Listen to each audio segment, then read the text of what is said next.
Nagyon sokat segítenek abban a szakmai munkában, aminek az a lényege, hogy azok az emberek, akik nehéz körülmények között élnek, egy picit komfortosabb körülmények közé kerüljenek.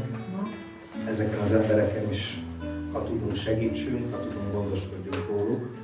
Önöknek pedig azt szeretném mondani, hogy a város, a Vöröskereszt, amiben tud, segít, a lehetőségeink korlátozottak, a szívünk azonban mindig nyitva áll, hogy azokról az emberekről is gondoskodjunk, és azokra az emberekre is odafigyeljünk, akiknek erre szükségük van.